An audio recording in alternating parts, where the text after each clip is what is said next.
नमस्कार साथियों आज हम डिस्कस करेंगे डॉक्टर भीमराव अंबेडकर की महत्वपूर्ण स्थापित की हुई संस्थाओं के बारे में।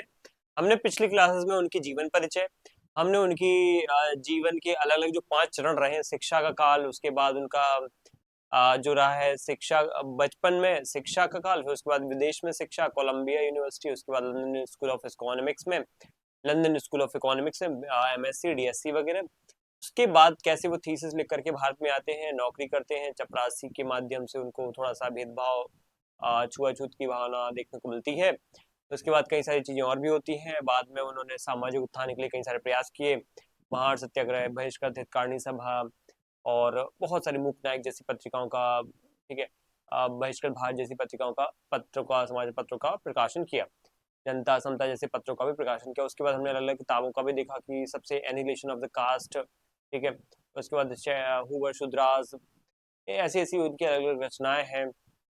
अब हम इस सेशन में, इस वाली क्लास में हम ये समझेंगे कैसे उन्होंने अलग अलग संस्थाओं का निर्माण किया और उन संस्थाओं के माध्यम से उन्होंने कैसे इस जाति आधारित व्यवस्था को ठीक करने की कोशिश की या सुधार करने की कोशिश की। तो चलिए शुरू करते हैं अपने पहले इस डिस्कशन को कि डॉक्टर अंबेडकर द्वारा स्थापित प्रमुख संस्थाएं, ऑर्गेनाइजेशन कौन कौन से हैं। ठीक है, ठीक है। डॉक्टर अंबेडकर द्वारा स्थापित प्रमुख संस्थाएं और यहाँ पे अलग अलग ऑर्गेनाइजेशन, अलग अलग यहाँ पे इंस्टीट्यूशंस कौन कौन से हैं तो समझते हैं। सबसे पहला यहाँ पे 1924 में 20 जुलाई के दिन, कब 1924 में 20 जुलाई के दिन पहला उन्होंने जो संस्थान स्थापित किया, बहिष्कृत हितकारिणी सभा स्थापित किया। ठीक है, बहिष्कृत हितकारिणी सभा की इंपॉर्टेंस इसलिए है क्योंकि इसने अछूतों को पहली बार यहाँ पे एक ऑर्गेनाइज वे में, एक इंस्टीट्यूशन के फॉर्म में एक साथ लाने का काम किया था। ठीक है, इसने क्या किया था, सभी के सभी जो अछूत समझे जा रहे हैं, निचली जाति समझे जा रहे लोग हैं, उनको एक साथ लाने का काम किया, उनके हित में काम करने का काम किया। तो और उनके साथ में नैतिक सुधार, उनके भौतिक सुधार जैसे शिक्षा, स्वास्थ्य, इनका प्रसार करना, उनको अपनी जो जीवन स्तर की जो दिनचर्या है उनमें ऐसी ऐसी जो गतिविधियां वो कर रहे हैं जाने अनजाने में, जिससे उनको छुआछूत के आधार पे उनको जो है अस्पृश्यता झेलनी पड़ती है, तो वो कहीं ना कहीं ठीक करना है। आदर्श वाक्य इसमें वही बोला था उन्होंने कि तुम लोग अगर पिछड़े हो तो तुम लोगों को यहाँ पे अगर इकट्ठा होना है, एक होना है, तो आगे बढ़ना ही पड़ेगा। और तुम्हें अगर बहिष्कृत समझा जा रहा है तो तुम्हें यहाँ पे कुछ स्टेप्स उठाने पड़ेंगे। सबसे पहले तुम्हें क्या होना पड़ेगा, शिक्षित होना पड़ेगा। तुम्हें पहले क्या होना पड़ेगा, एजुकेट होना पड़ेगा। फिर तुम्हें संघर्ष करना पड़ेगा, यानी कि तुम्हें एजिटेट करना पड़ेगा। और फिर तुम्हें संगठित होना पड़ेगा, यानी यूनाइट होना पड़ेगा। तभी जाकर के तुम्हारी इस समस्या से तुम्हें मुक्ति मिल पाएगी। ये उन्होंने अछूतों या जो निकृष्ट या छो या जो दलित समझे जाने वाले लोग हैं उनके लिए उन्होंने ये कहा था। उसके बाद जो अगली उनकी एक महत्वपूर्ण संस्था रहती है वो 1927 में स्थापित होती है, सितंबर महीने में, जो कि समाज समता संघ। ठीक है, ये भी एग्जाम में पूछा गया है, समाज समता संघ के बारे में। अब ये जो संस्थान है इसका उद्देश्य सामाजिक समानता का प्रचार करना, अंतरजातीय विवाह यानी इंटरकास्ट मैरिजेस को बढ़ावा देना, कोई अपर कास्ट का व्यक्ति लोअर कास्ट की महिला के साथ, या लोअर कास्ट का व्यक्ति अपर कास्ट की महिला के साथ, इस तरीके से जो विवाह शादियां हो रही हैं जिससे कहीं ना कहीं एकता बढ़ेगी। तो इस तरीके की भावनाओं को बढ़ावा देने के लिए उन्होंने कोशिश की कि चलो जो पढ़े लिखे समझदार हिंदू उच्च जातियों के लोग हैं वो अगर समझेंगे इस बात को तो वो यहाँ पे एक अच्छा समाज यहाँ पे बना सकते हैं, समता आधारित समाज बना सकते हैं। साथ ही इंटर डाइनिंग मीन सहभोज, इंटर डाइनिंग मतलब सहभोज, एक साथ खाना खाना, चाहे ऊंची जाति का हो चाहे नीची जाति का हो, एक साथ बैठ के खाना खाना। जनरली होता क्या है गाँव खेड़ों में, आपने देखा होगा कि ऊंची जाति के लोग तो अच्छी जगह पे बैठ के खाना खाते हैं, जो निचली जाति के होते हैं उनको बाहर बैठाया जाता है बिल्कुल नीचे धरती में, और वहां पे बोरी बोरी फट्टा वट्टा डाल के नीचे बैठा करके उनसे खाना वाना खिलाया जाता है। उनको दूर से ऐसे उनके उसमें खाना परोस दिया जाता है, तो जो कि बहुत ही ज्यादा एक निकृष्ट स्तर का व्यवहार उनके साथ, जो कि नहीं होना चाहिए था। इन सब चीजों को रोकने के लिए उन्होंने बहुत अच्छा स्टेप उठाया। कैसे यहाँ पे समता संघ के माध्यम से, संगठन के माध्यम से एक ऐसा समाज बनाया जाए जो यहाँ पे इंटर डाइनिंग को भी महत्व दे, यानी सहभोज को बढ़ावा दे। ठीक है, फिर उसी साल 1924, फिर 27-24 में हमने देख लिया बहिष्कृत हितकारिणी सभा, समता जो है भारत समता समाज, या फिर एक प्रकार से समाज समता संघ। ठीक है, समाज समता संघ, माफ कीजिएगा, समाज समता संघ इन्होंने बनाया 27 में। उसी साल 27 में ही समता सैनिक दल या समता सैनिक यहाँ पे एक जो समूह है, पार्टी है, वो भी बनाई उन्होंने। संघ है और एक दल है। इसका उद्देश्य स्वयं सेवक संगठन के रूप में काम करना। दलितों का स्वयं सेवक संगठन होगा, यानी सेल्फ हेल्प ग्रुप होगा, जो खुद के विकास के लिए, खुद के आर्थिक, राजनीतिक, खासतौर पे आर्थिक और उनके सामाजिक विकास के लिए, उनके बौद्धिक विकास के लिए, उनके जीवन स्तर के विकास के लिए उन्होंने यहाँ पे स्वयं सेवक संगठन बनाया, जिसका नाम क्या है, समाज समता, समाज सैनिक दल, सॉरी समाज सैनिक दल। और जो हमने 27 में देखा भी पहले, वो था समाज समता संघ, ठीक है, जिसने क्या काम किया, वही इंटरडाइनिंग, वही इंटरकास्ट मैरिजेस यानी कि अंतर जाति विवाह, सहबोज, इन सबको बढ़ावा दिया। ठीक है, इसके बाद यहाँ पे स्वयं सेवक संगठन संगठन जो बनाया था, इसका नाम था समता सैनिक दल। अब सैनिक वर्ड आया तो यहाँ पे एक चीज ये थी कि वॉलंटियर कॉर्प्स थे ये, इनके कारण दलितों के अधिकारों की रक्षा करना, और कहीं जाति भेद हो रहा है, कहीं दलितों के अधिकारों को रोका जा रहा है, तो उनको यहाँ पे अनुशासित आपको संघर्ष करना। अनुशासित संघर्ष मतलब आपको एक प्रॉपर डिसिप्लिन के माध्यम से संघर्ष को आगे बढ़ाना, अपने हक की लड़ाई लड़ना। वैसा संघर्ष नहीं, खून खराबा करो, हिंसा करो, वैसा संघर्ष को बढ़ावा नहीं दे रहे वो कह रहे हैं आप अपने अधिकारों के लिए लड़ो, अगर जरूरत पड़े तो बड़े बड़े संस्थानों में गुहार लगाओ, सरकार के पास जाओ, लेकिन संघर्षरत रहो, ठीक है, अपनी बात को ऊपर उठाने की हिम्मत रखो, वैसा संघर्ष करने की बात कर रहे हैं। तो उन्होंने हमेशा बात बोली कि अपने साथ अपने लक्ष्य तक जाना है तो आपको संघर्ष करना पड़ेगा, लेकिन संघर्ष मतलब ये नहीं कि हिंसा करने लग जाओ, खून खराबा करने लग जाओ, अहिंसा के माध्यम से संघर्ष को बढ़ावा दो। संघर्ष मतलब होता है कि अपनी चुनौतियों, समस्याओं से लड़ना, ठीक है। तो उसमें उन्होंने बोला कि इसमें मुख्य रूप से जो है अनुशासित संघर्ष करना पड़ेगा, तभी जो जाति भेद है वो कहीं न कहीं जो है नियंत्रित हो पाएगा, और दलितों के साथ जो भेदभाव वाली समस्या है वो भी नियंत्रित हो पाएगी, ठीक है। ये हो गया। अब देखो 1924 में बहिष्कृत हितकारिणी सभा, 1927 में यहाँ पे क्या हो गया, समता समाज समता संघ हो गया, जिसने जो अंतरजातीय विवाह, सहबोज को बढ़ावा दिया। उसके बाद यहाँ पे ये आता है समता सैनिक दल, जो कि क्या करता है, यहाँ पे अनुशासित तरीके से संघर्ष को बढ़ावा देता है, जिससे भेदभाव जातिगत आधार पर रुक सके। और 1928 में आता है सबसे महत्वपूर्ण संगठन, जो है डिप्रेस्ड क्लास एजुकेशन सोसाइटी, जिसने दलित छात्रों की उच्च शिक्षा के लिए छात्रावास, हॉस्टल, छात्रवृत्ति की व्यवस्था करने की काम किया। डिप्रेस्ड क्लास एजुकेशन सोसाइटी, ठीक है। तो यहाँ पे जो भी इसको फंड मिलता है, इसका पूरा पैसा दलित छात्रों की शिक्षा, स्वास्थ्य, उनके छात्रवृत्ति पे जाता है। चलो, इसके बाद आता है 1936 में एक बहुत महत्वपूर्ण, सबसे महत्वपूर्ण संगठन की बात करते हो, independent labour party, ILP short में कह सकते हैं इसको। इंडिपेंडेंट लेबर पार्टी क्या है, अब देखो लेबर वर्ड आया तो लेबर मतलब यहाँ पे श्रमिक, मजदूर जो काम करते हैं, चाहे खेतों में काम करने वाले, चाहे फैक्ट्रियों में काम करने वाले मजदूर, चाहे बड़े बड़े उद्योगों में काम करने वाले मजदूर, कारखानों में काम करने वाले मजदूर, सबकी मजदूरों की बात हो रही है। जो खेतों में भी काम कर रहे हैं वो भी मजदूरी है, वो प्रॉपर किसान नहीं है। किसान जो है ना, प्रॉपर तरीके के जो जमींदार है, वो बड़े जो जातियों के हैं, जिनके पास ज्यादा जमीन है, निम्न दर्जे के जो लोग हैं वो ज्यादातर यहाँ पे मजदूरी है, जो दूसरों के खेतों में काम कर रहे हैं। तो इनका उद्देश्य ये है कि पहला राजनीतिक जो दल है वो क्या है, दलितों का, वो है यहाँ पे इंडिपेंडेंट लेबर पार्टी, जो कि यहाँ पे किसका यहाँ पे नेतृत्व कर रही है, केवल दलितों को, और दलितों के लिए नहीं, बिल्कुल केवल दलितों के लिए नहीं, उन दलितों में जो मजदूर हैं, किसान है ना, उन सबको मिलाकर के उनके हितों की रक्षा का काम कर रही है। मतलब सिंपल वर्ड्स में कहें तो इंडिपेंडेंट लेबर पार्टी में सिर्फ मजदूर ना होकर के, उनका नेतृत्व ना होकर के, किसानों का भी नेतृत्व है, श्रमिकों का भी नेतृत्व है, ठीक है, मजदूरों का भी है। और इसने 1937 में चुनाव भी लड़ा है। इंडिपेंडेंट लेबर पार्टी ने चुनाव भी लड़ा है और चुनाव जीता भी है, बहुत अच्छी सफलता यहाँ पे प्राप्त की है, सफलता भी पाई है। तो ये इसकी खास बात थी, ठीक है। तो यहाँ पे भीमराव अंबेडकर ने एक राजनीतिक दल भी बनाया, इंडिपेंडेंट लेबर पार्टी बनाई, जिसका गठन 1936 में हुआ, ठीक है। आप देख चुके 1936 में, 36 वो तारीख है जिसमें अब ये पार्टी बनती है, बहुत हद तक ये किसानों और दलितों का क्या करती है, नेतृत्व करती है। उसके बाद उनको क्या है, बहुत अच्छे तरीके से राजनीतिक जो है नेतृत्व प्रदान करती है, ठीक है। 1937 में जो यहाँ पे चुनाव हुए थे भारत में, अलग अलग राज्यों में, तो उसमें चुनाव में बहुत अच्छी इसने क्या है, सफलता प्राप्त की थी।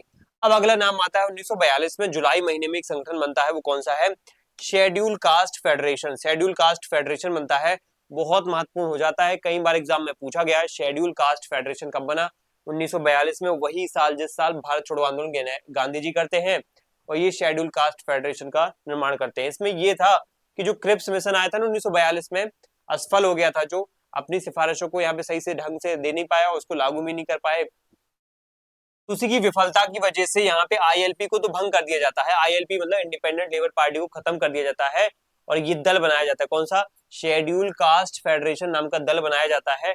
और इसका मुख्य उद्देश्य यही रहता है कि विशिष्ट रूप से दलितों यानी शेड्यूल कास्ट के लिए क्या करना, राजनीतिक अधिकारों के लिए लड़ना। अब ये पूरा तरीके से फोकस्ड हो चुका है शेड्यूल कास्ट यानी दलितों के अधिकारों को लेकर के 1942 में, और शेड्यूल कास्ट फेडरेशन बनाया किसकी जगह पे, इस इंडिपेंडेंट लेबर पार्टी की जगह पे, ठीक है। तो हमने क्या क्या पढ़ लिया, हमने पढ़ लिया 1924 का यहाँ पे बहिष्कृत हितकारिणी सभा। उसके बाद 1927 का हमने पढ़ा समता समाज संघ पढ़ा, जो कि बहिष्कृत हितकारिणी सभा, बहिष्कृत लोगों के भेदभाव को रोकना, नियंत्रित करना। उसके बाद यहाँ पे समता समाज संघ जो 27 में है, जो 27 में ये क्या काम करता है, वो अंतरजातीय विवाह को बढ़ावा, सहभोज को बढ़ावा। फिर उसके बाद समता सैनिक दल जो क्या करता है, एक अनुशासित संघर्ष को बढ़ावा देता है, एक संघर्ष लड़ने की भावना, अधिकारों के लिए, हक के लिए लड़ने की भावना को बढ़ावा देता है। उसके बाद फिर हमने पढ़ा था यहाँ पे शेड्यूल कास्ट फेडरेशन, एक यहाँ पे इंपॉर्टेंट था डिप्रेस्ड क्लास एजुकेशन सोसाइटी। तो ये बच्चों की वही शिक्षा को लेकर के डिप्रेस्ड क्लास एजुकेशन सोसाइटी, मतलब बच्चों के जो जो डिप्रेस्ड क्लास, जो पिछड़ी वर्ग है, दलित वर्ग है, मुख्य रूप से दलित वर्ग है, डिप्रेस्ड है, मतलब बहुत ज्यादा वंचित है वो, उनको यहाँ पे, उनके बच्चों को यहाँ पे शिक्षा, उनको छात्रवृत्ति देने का काम। और फिर सबसे महत्वपूर्ण इंडिपेंडेंट लेबर पार्टी किसान मजदूरों को यहाँ पे 33 के चुनाव में सफलता लाती है ये। और शेड्यूल कास्ट फेडरेशन 1942 में, जो कि क्या करती है, दलितों को यहाँ पे एक प्रॉपर तरीके से राजनीतिक अधिकारों देने में के लिए लड़ने का काम करती है, ठीक है। अब आता है 1945 में, 42 हो गया, 1945 में आता है एक बहुत महत्वपूर्ण नाम, पीपल्स एजुकेशन सोसाइटी। काम का तो वैसे इतना ज्यादा नहीं है, लेकिन इसका उद्देश्य पता होना चाहिए, दलितों और पिछड़े वर्गों में शिक्षा का प्रसार। और इसने मुंबई में सिद्धार्थ कॉलेज, ठीक है, मुंबई में सिद्धार्थ कॉलेज और औरंगाबाद में मिलिंद कॉलेज की स्थापना करवाई थी। तो पीपल्स एजुकेशन सोसाइटी जो कि दलितों के लिए कहीं ना कहीं संस्थान स्थापित करवाती है, जैसे कि मुंबई में सिद्धार्थ कॉलेज और मिलिंद कॉलेज ही औरंगाबाद, जो अब छत्रपति संभाजी नगर नाम से जाना जाता है, तो वहां पे ये सब चीजों का स्थापना होता है, ठीक है। अब इसके बाद आता है अगला नाम 1955 में, जब वो 4 मई 1955 के दिन भारतीय बौद्ध महासभा, मतलब एक प्रकार से उनको समझ में आ गया कि अभी हिंदू धर्म में सुधार तो नहीं हो सकता, मैं अगर मेरा जन्म अगर हिंदू धर्म में हुआ है तो ये तो मेरे बस में नहीं था, लेकिन मैं मरूंगा जरूर, मेरे बस में इतना जरूर है कि मैं हिंदू धर्म में नहीं मरूंगा। तो ये लाइन आपको पता है, वो ये है यहाँ पे भीमराव अम्बेडकर जी की लाइन है, महत्वपूर्ण तरीके से बोली गई थी। उन्होंने यही समझ लिया था कि ये हिंदू धर्म है, जो पिछले वो 20 से 25-30 साल से वो परिश्रम कर रहे हैं, मेहनत कर रहे हैं कि सुधार हो जाए, सुधार हो जाए, लेकिन ये उच्च जातियां हैं, वो सुधार करने को यहाँ पे राजी नहीं हो, कई सारी निचली जातियां भी हैं, इस सुधारों को कहीं ना कहीं यहाँ पे नजरअंदाज कर रही है। तो ऐसे में वो समझ जाते हैं कि धर्म परिवर्तन करना अत्यंत आवश्यक है, ऐसे धर्म में रहना उचित नहीं है जहाँ पे मानवता और जो निचले दर्जे के लोग हैं उनको यहाँ पे निकृष्ट भावना से देखा जा रहा है, उनको निचला ही समझा जा रहा है, पहले दर्जा नीचा दे दिया उनको, उनके काम की वजह से प्राचीन कालीन कोई ऐसी परंपरा बन गई है जिस वजह से उनको ऐसे अलग थलग कर दिया है समाज से कि वो अपने जीवन अच्छे से जी ही नहीं सकते, अच्छा उनका उच्च जीवन स्तर हो ही नहीं सकता है, ठीक है। तो उद्देश्य यही था इस भारतीय बौद्ध महासभा में कि भारत में बौद्ध धर्म का प्रचार प्रसार करना और धर्मांतरण की प्रक्रिया को व्यवस्थित करना, कि कैसे इस हिंदू धर्म में जो बहुत सारी समस्या हैं और नीची जातियों के साथ हो रही है उनको ठीक करना, और यहाँ पे लोगों को बराबर अधिकार से क्या करना, वाकिफ कराना, ठीक है।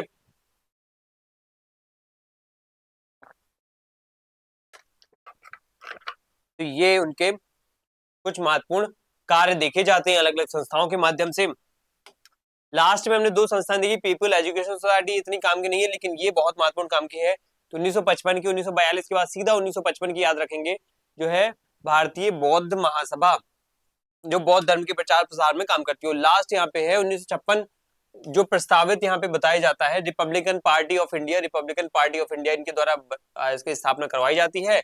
इसका उद्देश्य है कि अम्बेडकर जी चाहते थे कि एक ऐसी पार्टी हो जो जाति से ऊपर उठ करके संविधान के मूल्यों पर चले, और उन्होंने संविधान कॉन्स्टिट्यूशन लिखा था, लेकिन इसका औपचारिक गठन उनके निधन के बाद 3 अक्टूबर 1957 को हुआ था। मतलब कहने वाली बात है, रिपब्लिकन पार्टी ऑफ इंडिया जो है जाति मुक्त राजनीति को बढ़ावा देने वाली एक पार्टी बनने वाली थी, जिसने जाति को वोट बैंक की राजनीति में शामिल नहीं किया, और यहाँ पे एक ऐसी व्यवस्था का निर्माण किया जो पूरी की पूरी अम्बेडकरवादी थी।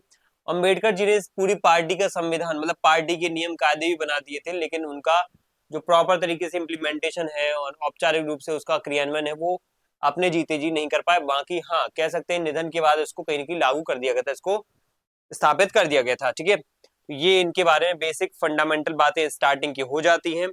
इसके बाद अब आता है परीक्षा के लिए विशेष टिप्स, जो आपको बिल्कुल याद ही रखनी है, आपको एग्जाम में पूछी जा सकती है, शायद आपको यहीं से ही एक आध क्वेश्चन मिल जाए इसी 2-3-4 लाइनों से, ठीक है। जैसे आ जाए बहिष्कृत हितकारिणी सभा 1924 में स्थापित हुई और इसका आदर्श वाक्य हमेशा पूछा जाता है, क्या था आदर्श वाक्य? शिक्षित, और यहाँ पे क्या है, संघर्ष और यूनाइट, शिक्षित, संघर्ष और एकीकृत, ठीक है, इकट्ठा हो जाओ। शिक्षित यानी एजुकेट, फिर संघर्ष यानी एजिटेट, एजिटेट, फिर उसके बाद यहाँ पे एकीकृत यानी कि यूनाइट हो जाओ। ये बहिष्कृत हितकारिणी सभा के अंतर्गत यहाँ पे दलितों को, निचली समझी जाने वाली जातियों को बोला गया कि आपको यहाँ पे शिक्षित होना पड़ेगा, संघर्ष करना पड़ेगा अपने अधिकारों के लिए एक अनुशासनात्मक तरीके से, उसके बाद आपको यहाँ पे क्या करना पड़ेगा, यहाँ पे यूनाइट भी होना पड़ेगा, तभी अधिकारों को बचा पाओगे। चलो, राजनीतिक दलों का क्रम भी पूछ सकते हैं, वो जो उन्होंने यहाँ पे बताया है। सबसे पहले जैसे इंडिपेंडेंट लेबर पार्टी, बहिष्कृत हितकारिणी सभा तो 1924 की है ही। उसके बाद समता समाज संघ हो गया 1927 का। उसके बाद समता सैनिक दल हो गया 1927 का। उसके बाद इंडिपेंडेंट लेबर पार्टी 1936 की बहुत इंपॉर्टेंट हो जाती है। फिर ये शेड्यूल कास्ट फेडरेशन 1942 का है, ये महत्वपूर्ण हो जाता है। और रिपब्लिकन पार्टी ऑफ इंडिया 1956 का, बौद्ध जो है भारतीय बौद्ध महासभा 1955 की, ये भी बहुत महत्वपूर्ण हो जाती है। तो ये कुछ इंपॉर्टेंट आपको पार्टियों के नाम याद रखने हैं। ILP, SCF और RPI ऐसे याद रख सकते हो। पीपल्स एजुकेशन सोसाइटी उतनी इंपॉर्टेंट नहीं है, लेकिन ये शिक्षा के क्षेत्र में काम करती है। जैसे पीपल्स एजुकेशन सोसाइटी हो गई है। उसके बाद यहाँ पे जिसने कॉलेज का निर्माण किया, फिर उसमें जो डिप्रेस्ड क्लास के बच्चों को यहाँ पे पढ़ाने लिखाने का काम है, वो भी उसमें भी क्षेत्र में काम करती है। समता सैनिक दल एक इंपॉर्टेंट है, अम्बेडकर का सामाजिक रक्षक दस्ता है ये समता सैनिक दल, जो क्या करता है, एक एक सेना टाइप की है, दस्ता टाइप का है, जो यहाँ पे क्या करता है, अनुशासनात्मक संघर्ष को आगे बढ़ाता है, अधिकारों के लिए लड़ता है ये संघ, ये दल, ठीक है। इसके बाद है अम्बेडकर के प्रसिद्ध नारे। अम्बेडकर जी के द्वारा दिए गए कुछ महत्वपूर्ण नारों के बारे में आप देख लो। कथनों को भी, ये कथन भी हो सकते हैं, नारे भी हो सकते हैं, उनके वक्तव्य, उनके वचन भी हो सकते हैं, उनके बारे में अन्य विद्वानों ने क्या कहा है। तो दो बातें हैं, एक तो अम्बेडकर ने क्या क्या बातें बोली, क्या क्या कथन है उनके, और एक ये है कि अन्य विद्वान उनके ऊपर क्या बोल रहे हैं, वो हमें सब कुछ जानना जरूरी हो जाता है। तो चलिए स्टार्ट करते हैं। डॉक्टर अंबेडकर के प्रसिद्ध नारे और मूल मंत्र क्या है, ठीक है। तो सबसे पहले जीवन का उनका मूल मंत्र क्या था, वही शिक्षित बनो, संघर्ष करो और एकीकृत हो जाओ। शिक्षित बनो, संघर्ष करो, संगठित हो जाओ, यानी ऑर्गेनाइज हो जाओ। एजुकेट, एजिटेट, ऑर्गेनाइज, ये स्रोत आपको पता है बहिष्कृत हितकारिणी सभा के माध्यम से 1924 में वो बोलते हैं, शिक्षित बनो, संघर्ष करो और एकीकृत या संगठित हो जाओ।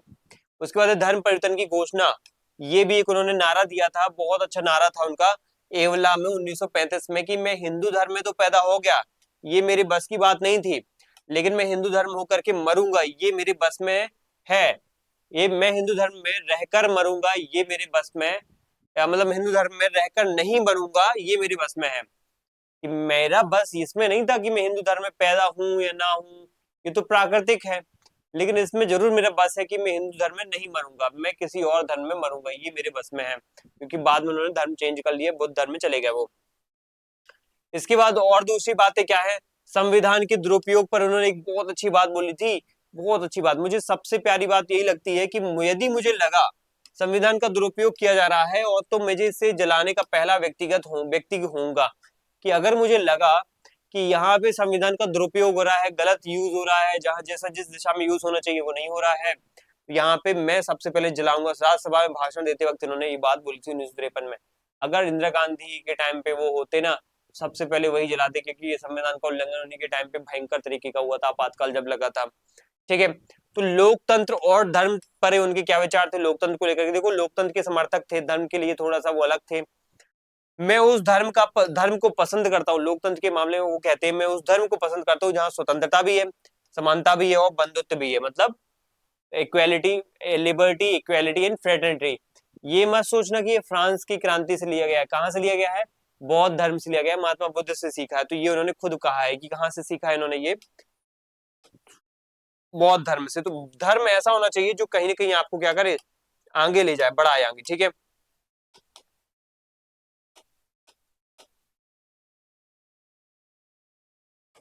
आपको इकट्ठा करे, आपको संघर्षरत करे, आपको स्वतंत्रता दे, समानता दे और बंधुत्व दे, ठीक है।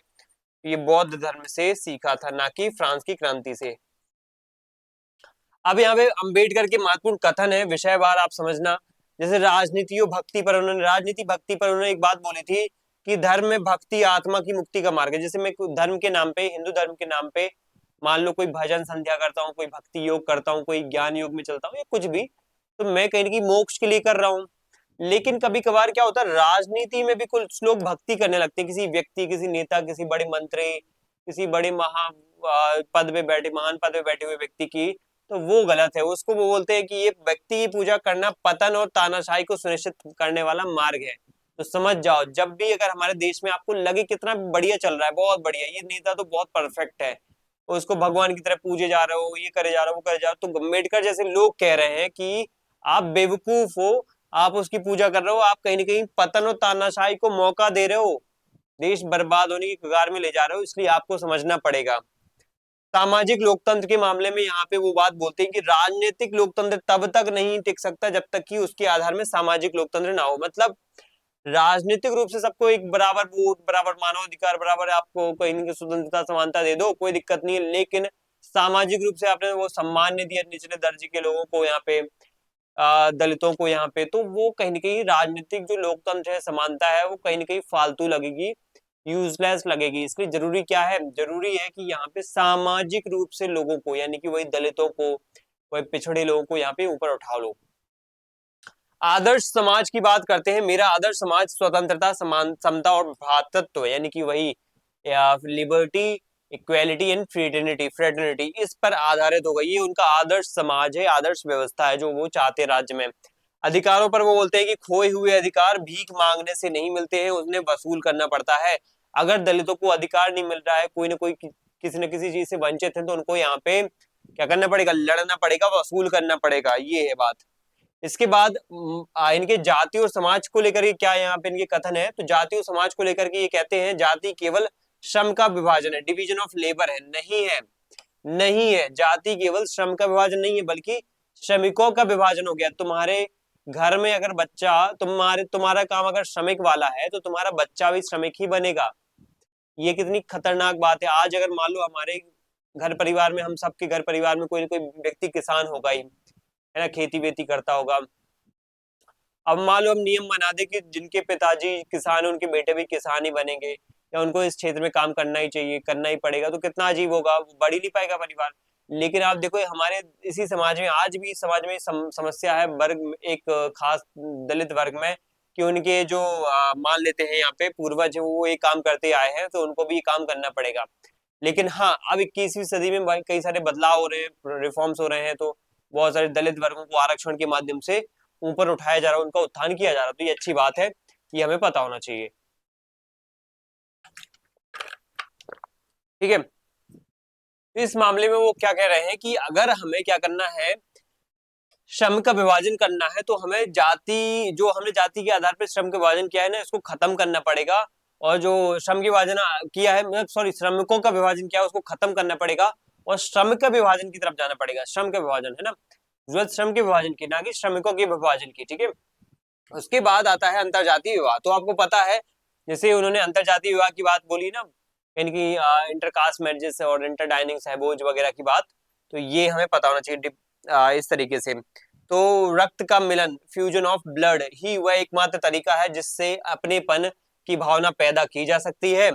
जाति को खत्म करने का असली उपाय अंतरजातीय विवाह है। जैसे एक अंतरजातीय विवाह होगा, एक ऊंची जाति की लड़की है, नीचे जाति का लड़का है, या नीची जाति की लड़की ऊंची जाति का लड़का है, दोनों शादी करेंगे, उनका बच्चा होगा, तो वो कैसा होगा, फ्यूजन ऑफ ब्लड होगा। वहां पे उनका जो रक्त होगा वो कैसा होगा, रक्त का मिलन होगा, ऊंची जाति नीची जाति के रक्त का मिलन होगा, तो ऑटोमेटिक ये चीजें, समस्याएं जो है ना, खत्म हो जाएंगी। अनुलोम प्रतिलोम विवाह वगैरह को इंपॉर्टेंस यहाँ पे नहीं देना चाहिए। महिलाओं पर भी, मैं किसी समुदाय की प्रगति को उस प्रगति की डिग्री से मापता हूँ जहां महिलाओं ने हासिल की है, जहां कोई महिलाओं ने प्रगति हासिल की है। तो अगर महिलाओं ने प्रगति हासिल की है, तो मैं कहूंगा हाँ, उस पूरे समाज ने प्रगति की है। ये कौन कह रहा है, अम्बेडकर जी महिलाओं को यहाँ पे अधिकार देने की बात कर रहे हैं। तो ये बात भी हमें पता होना चाहिए कि महिलाओं को अधिकार होना चाहिए।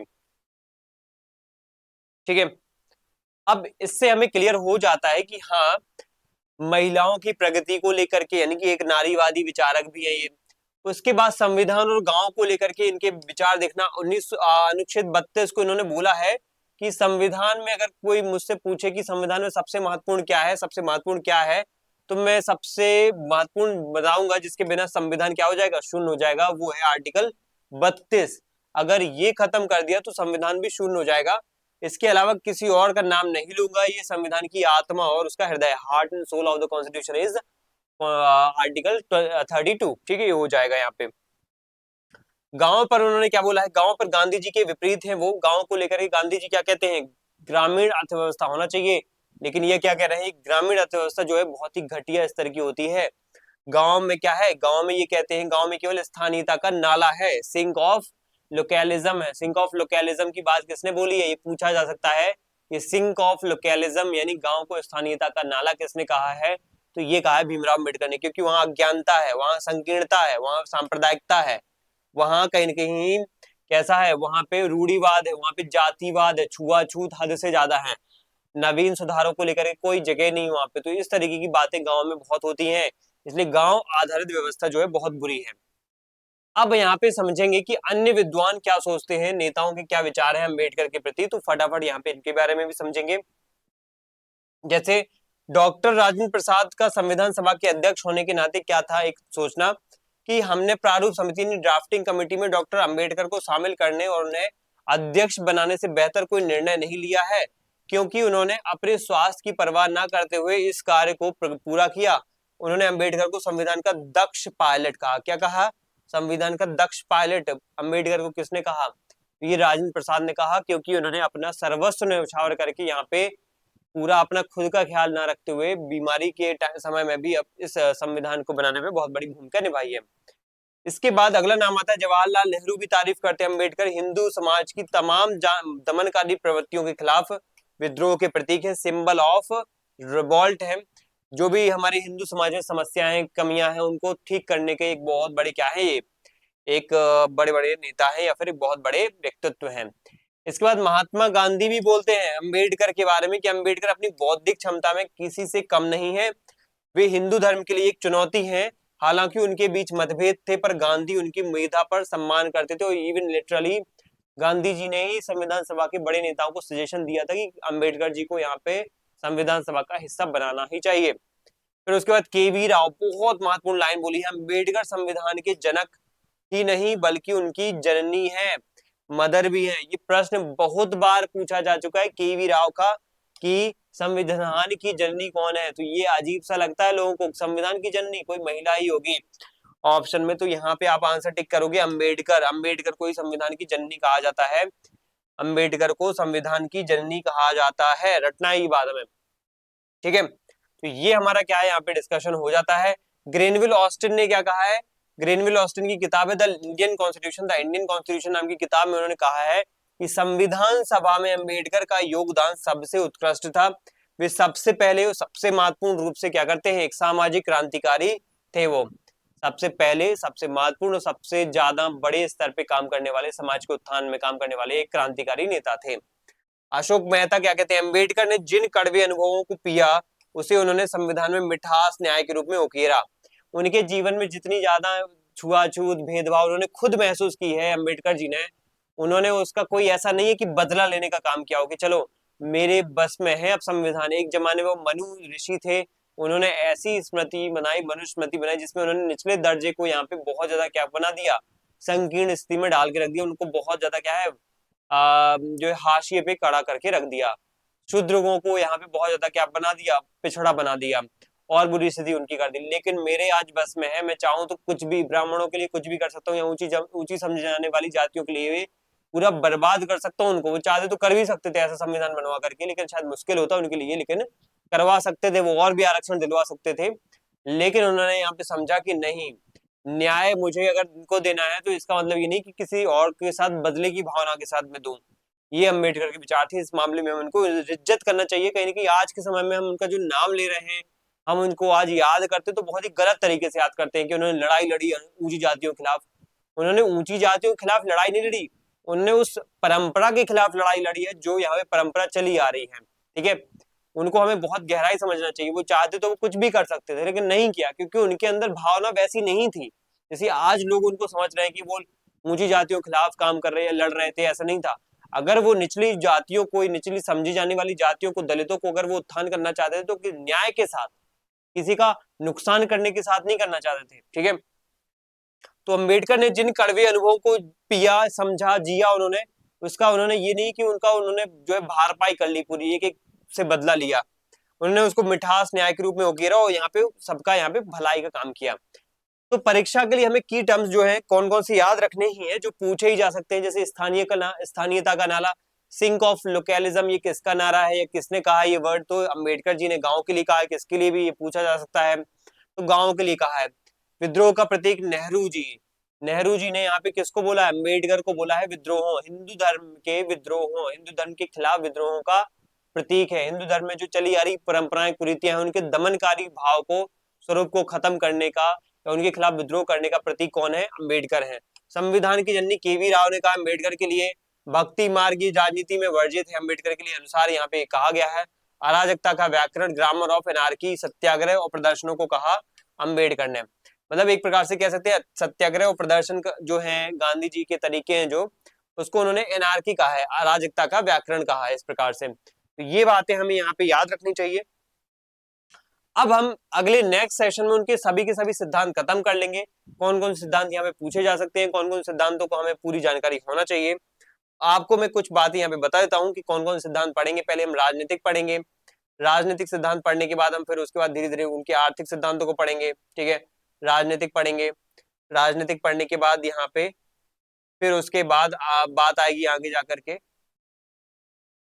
ठीक है। क्विक रिवीजन करेंगे, फिर उसके बाद संविधान निर्माण में क्या योगदान था उनका, फिर उसके बाद यहाँ पे हम पढ़ेंगे आरक्षण हेतु उनके क्या प्रयास थे, ठीक है।